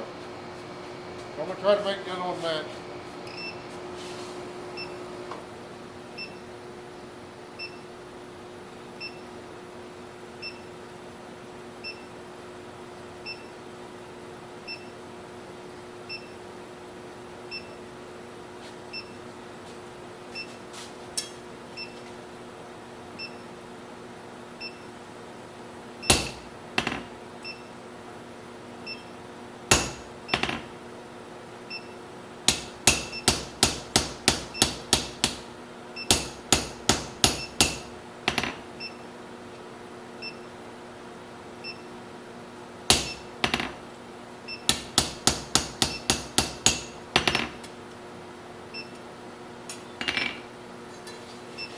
Much better.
Not the best looking flower I've been in a long time, but also definitely not the worst one I've been in a while. I did one once somewhere, and whoo, it was bye-bye, yeah. I mean, bad. It's not, it's got some flaws. I can clearly tell there are a couple things going on here. Overall, I'm gonna do the thing. I'm gonna use it. I'm gonna set it over here next to this other thing. Make sure it's not on anything that's gonna burn.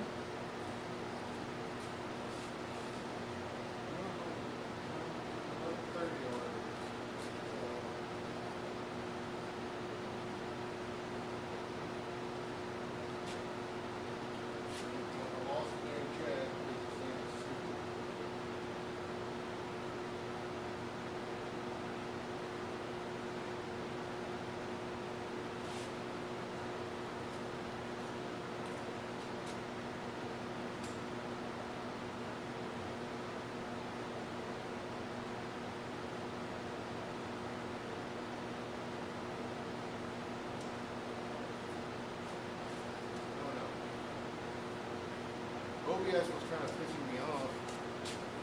I feel like maybe it wasn't all that bad.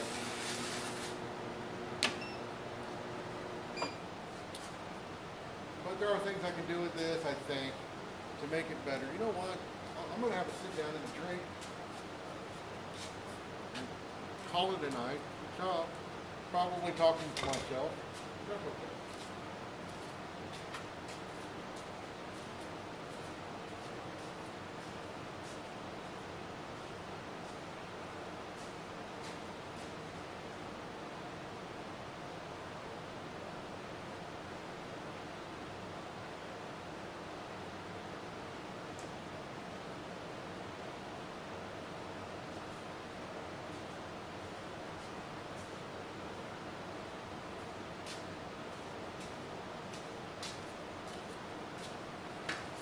Join me, won't you?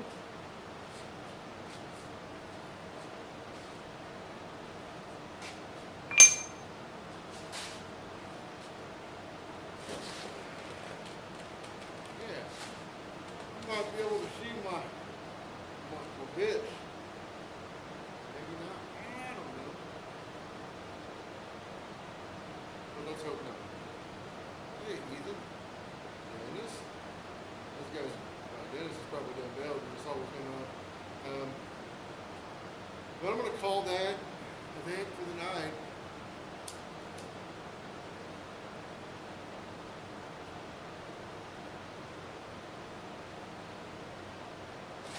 And I think from this point forward, I'm going to have like a 5-minute countdown when I start the stream. Just give time for people to trickle in and sort out the technical issues. They took longer than 5 minutes.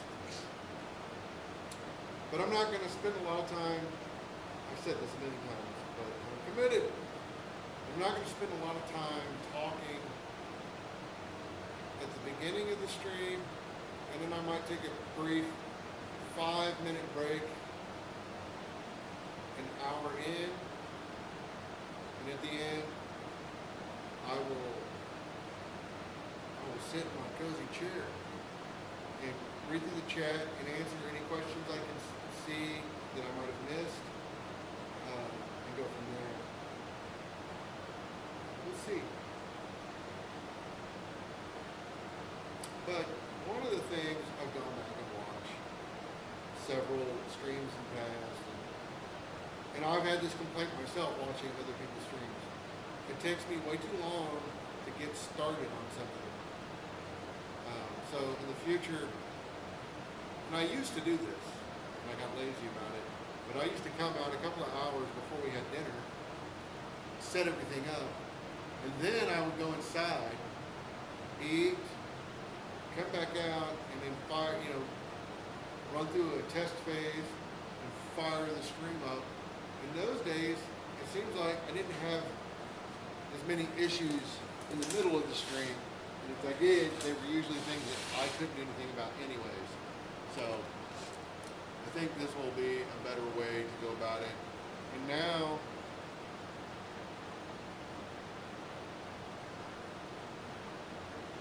I can actually, and I'm thinking about how to do it,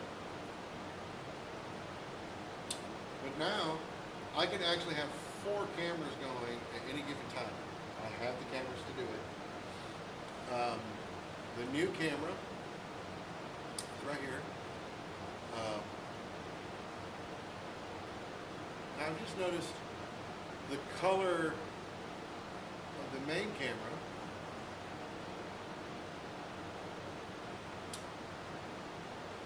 is much better now that it's zoomed in tighter. So I might need to consider that.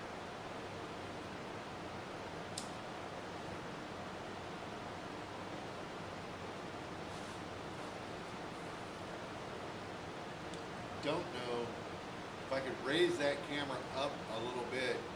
That would allow me to bring it a little closer and get a better angle and look better. But I like this color and the color on the other camera now are relatively close.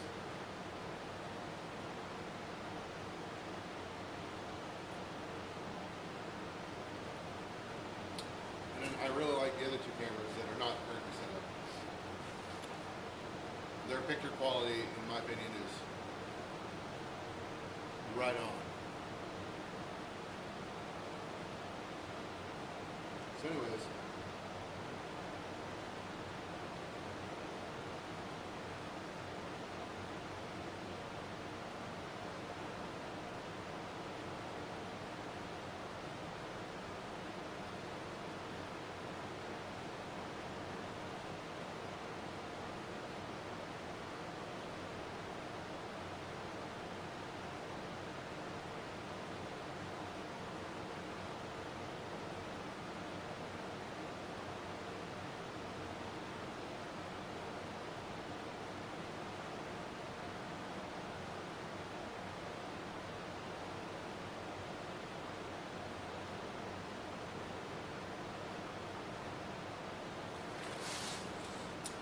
Ed Brazil responding to a post from 4 years ago.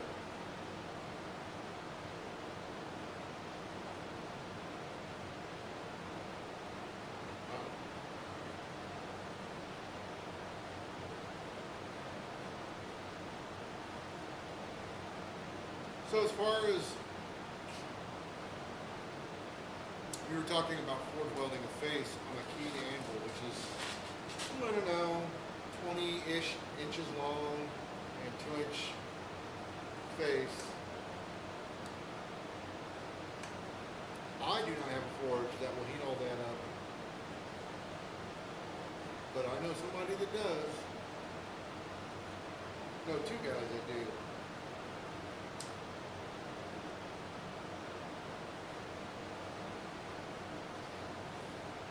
And they get hot enough to forge weld in.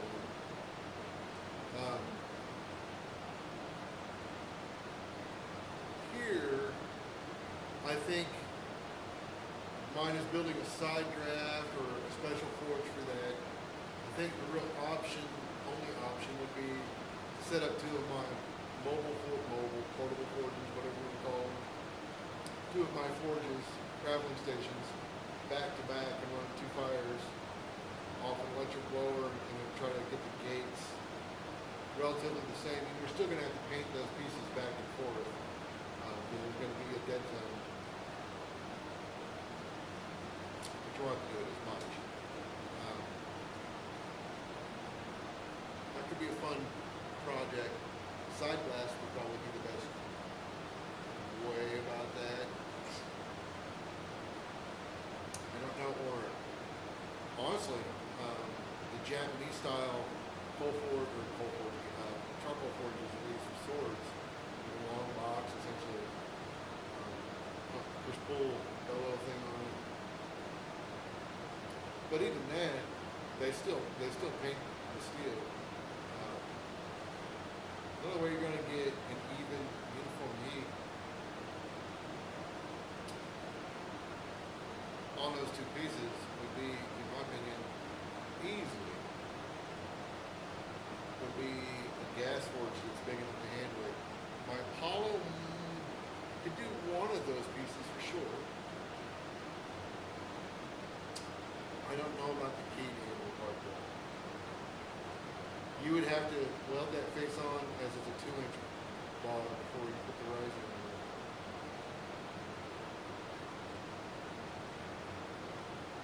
But I think it could be done. But anyways, I'm gonna put it into this stream. For those that jumped in, thanks for hanging out. And I will catch you guys next time.